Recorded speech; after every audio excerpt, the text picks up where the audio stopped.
bahwa segala yang dilakukan harus dirasakan oleh rakyat, dan ini sebagai langkah menuntaskan beban sejarah bagi kami yang sudah berjuang selama 45 tahun. Kami yakin Rizal Ramli akan mampu menyelesaikan masalah ini dengan reputasi yang tidak kita ragukan lagi, baik di dalam negeri maupun di luar negeri. Kami menuntut untuk presiden threshold 0% agar lahir petarung-petarung handal di dalam perebutan kursi presiden.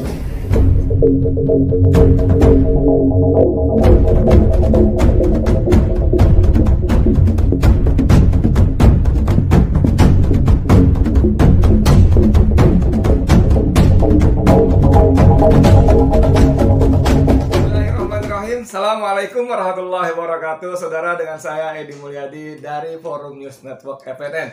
Saudara sekalian, kemarin hari Ahad sebetulnya, hari Senin ya, hari Senin tanggal 27 Desember kemarin, di Bandung sebuah kelompok yang menyebut dirinya Komite Peduli Indonesia melakukan separasi, yaitu mendukung Rizal Ramli maju dalam Pilpres 2024. Nah, ini kabar yang baru ya sebetulnya, ketika sejumlah tokoh lain sudah mendahului baik yang masih malu-malu kucing maupun yang udah terang-terangan ya. Ada Ganjar, ada Puan, ada Anies Baswedan, kemudian yang lain-lainnya saya belum mendengar deklarasinya, tapi yang sudah menjelang, kalau istilah peliharaan ceto wela-wela walaupun belum deklarasi, adalah Erick Thohir ya, yang sekarang Menteri BUMN. Dia melakukan dengan berbagai macam cara lewat posisinya sebagai menteri ya, antara lain memajang fotonya di layar-layar ATM bank-bank milik negara BUMN ya. Kemudian bikin acara ini itu dan sebagainya. Ya namanya juga menteri ya kan, apalagi menteri BUMN, kalau nggak ditaati ya takut juga direksi BUMN-nya, termasuk bank-bank tadi. Nah, kembali ke soal deklarasi tentang Rizal Ramli tadi, ini dimuat antara lain di RM Mall Jabar. Judulnya KPI deklarasi dukung Rizal Ramli maju Capres 2024. Wah ya, saya bacakin beritanya ya. Komite Peduli Indonesia atau KPI melakukan deklarasi mendukung Rizal Ramli untuk maju dalam Pilpres 2024. Rizal Ramli dinilai sebagai sosok yang tepat untuk mengentaskan persoalan yang ada di Indonesia ya. Dukungan itu bertajuk deklarasi dukungan kepada Rizal Ramli untuk Capres RI di kota Bandung. Wah, di Bandung nih ternyata ya, bukan Jakarta. Senin 27 Desember kemarin. Di Bandung bro. Ini saya nggak tahu apa sebabnya, apakah karena sebagian orang-orang yang di KPI itu tinggal di Bandung, atau Bandung punya nilai-nilai apa, bukan nilai ya, nilai historis ya pasti ya, ada Soekarno, ada konferensi Asia Afrika di sana, gitu kan, ada dulu Soekarno juga pernah dipenjara di Sukamiskin ya, ketika dia membacakan pledoinya Indonesia menggugat yang terkenal itu juga di Bandung dan sebagainya ya kan. Atau ada romantisme sejarah. Nah, tepat nggak nih Bang Rizal kalau saya sebut romantisme sejarah? Mohon maaf kalau kurang tepat ya. Karena bagaimanapun Rizal Ramli adalah alumni ITB, Institut Teknologi Bandung. Kemudian dengan kawan-kawannya sesama mahasiswa dan beberapa kawan yang lainnya yang kemudian jadi menteri segala macam, tuh Yusman Safi Jamil dan sebagainya, itu melakukan gerakan apa yang mereka sebut dengan gerakan anti kebodohan. Itu menarik itu, teman bisa cerita sendiri ya. Nah, saya nggak tahu adakah hubungan tentang ini semua dengan Rizal Ramli sehingga deklarasinya dilakukan di Bandung, saya nggak ngerti. Tapi di sini beritanya memang diselenggarakan di Bandung. Ada kutipannya begini: semua orang melihat Rizal Ramli berkiprah, perjuangan dan konsistensinya luar biasa, pendidikan dan prestasinya diakui dunia, disejajarkan dengan pemenang Nobel. Beliau pernah jadi penasihat PBB. PBB ini bukan Partai Bulan Bintang ya bro. Bukan, ini Perserikatan Bangsa-Bangsa, UN ya, United Nation ya. Lalu pakar PBB selama 10 tahun ya, selama 10 tahun Rizal Ramli membantu di salah satu badan PBB-nya. Kemudian itu membuktikan bahwa beliau mampu khususnya di bidang ekonomi, kata Ketua Deklarator Tito Rusbandi. Tito mengungkapkan pihaknya telah mengenal Rizal Ramli sejak bersama-sama menjadi aktivis di tahun 77-98 yang bergerak dalam gerakan moral anti kebodohan. Nah, seperti yang saya sebut tadi ya. Konsistensi Rizal Ramli dalam gerakan moral tersebut masih terlihat nyata, maksudnya sampai hari ini ya. Kami mengamati ada hal-hal yang melenceng dari penyelenggaraan negara. Kami ingin menyelesaikan beban sejarah untuk menuntaskan persoalan ini untuk rakyat makmur dan berkeadilan. Wah, untuk memuluskan Rizal Ramli maju dalam pertarungan Pilpres 2024, lanjut itu pihaknya juga tengah memperjuangkan terwujudnya presidensial threshold 0%. Wah, ini bener nih. Ini bener nih. Presiden threshold 0 yang sekarang 20% ini menjadi tembok baja.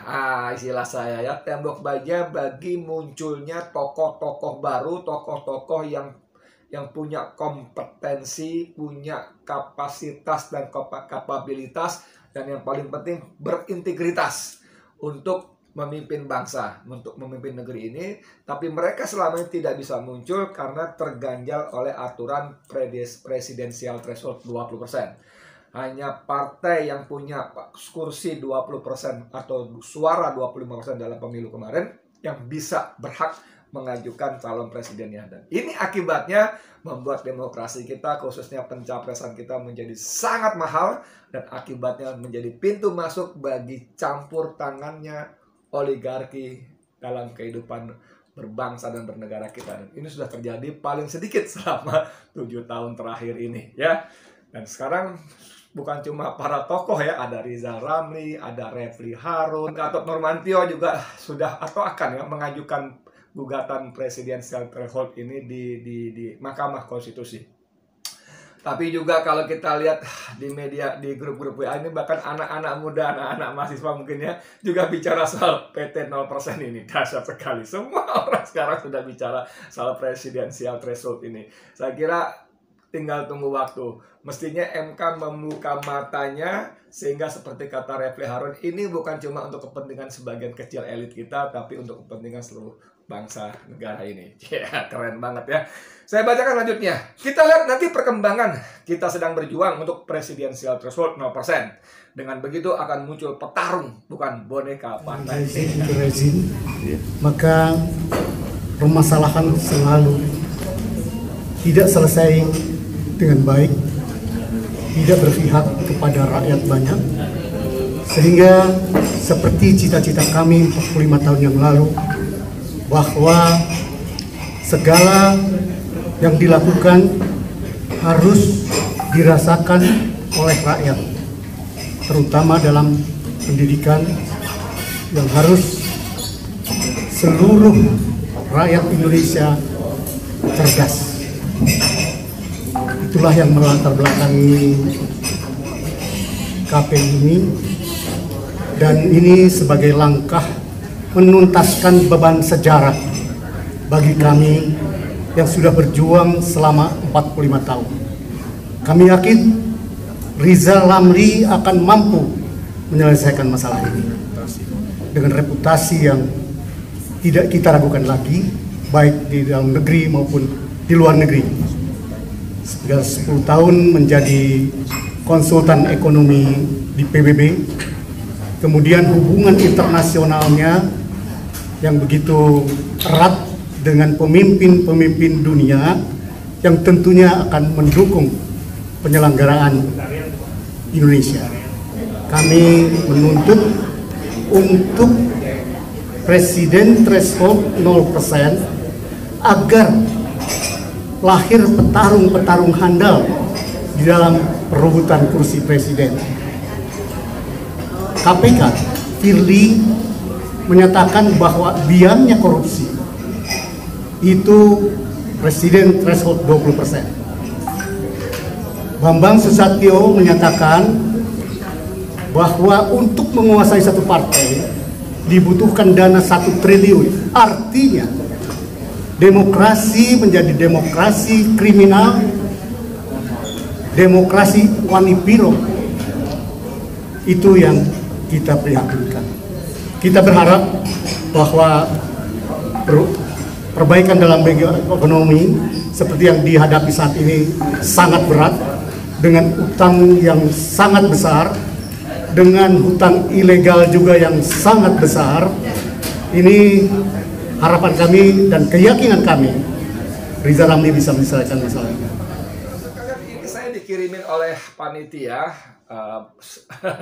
teman-teman saya juga, beberapa video tentang Rizal Ramli, rekam jejaknya. Dan ini teman-teman, ini saya kira cukup bagus ya. Mereka bikin video-video sangat pendek, cuma 1 menit bahkan kurang, tentang yang mencoba mengcapture, menceritakan kembali siapa Rizal Ramli, kiprahnya dalam beberapa hal. Misalnya dalam perjuangan undang-undang desa yang kemudian memungkinkan setiap desa memperoleh anggaran dari pemerintahan pusat sebesar 1 miliar yang sangat berguna untuk membangun infrastruktur pedesaan.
Juga punya rekam jejak ketika bersama para buruh berjuang memperjuangkan BPJS BPJS tenaga kerja yang dulu namanya Jam Sostek ya.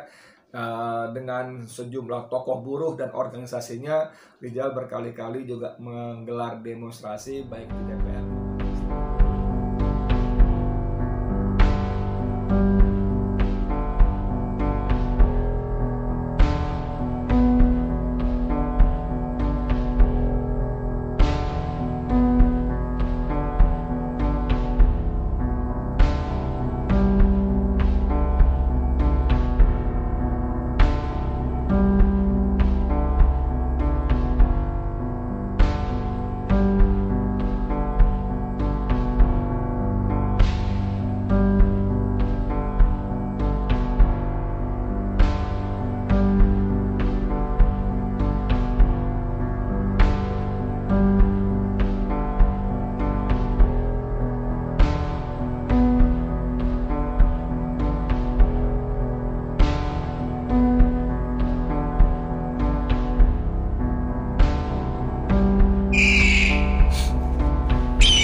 Memang tidak mudah, tapi apa yang dilakukan oleh teman-teman Rizal Ramli ini saya kira patut dihargai, karena sudah saatnya memang Indonesia keluar ya. Dan ini sebetulnya ada beberapa hal yang membuat teman-teman merasa yakin Rizal Ramli pantas dan layak menjadi presiden, maksud saya. Karena ini mereka mencatat paling sedikit ada 10. Ada 10 alasan mengapa Rizal Ramli layak menjadi calon presiden ya.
Sewaktu menjadi gubernur DKI, Joko Widodo pernah datang ke kantornya Rizal Ramli.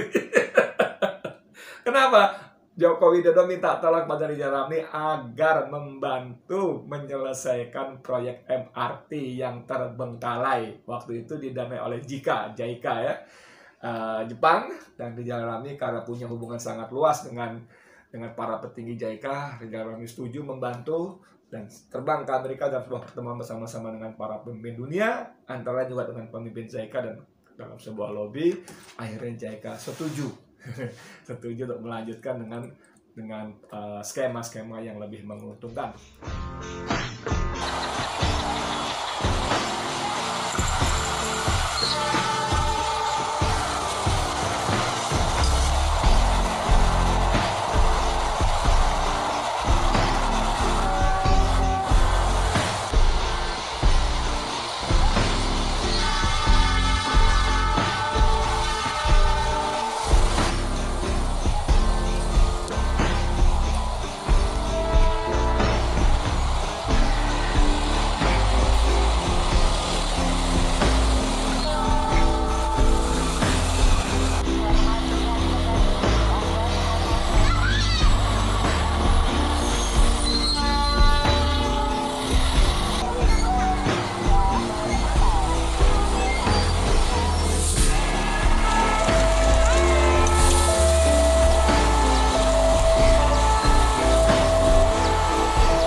memang tidak semua mulus karena eksekusi tidak ada di tangan Rizal Ramli.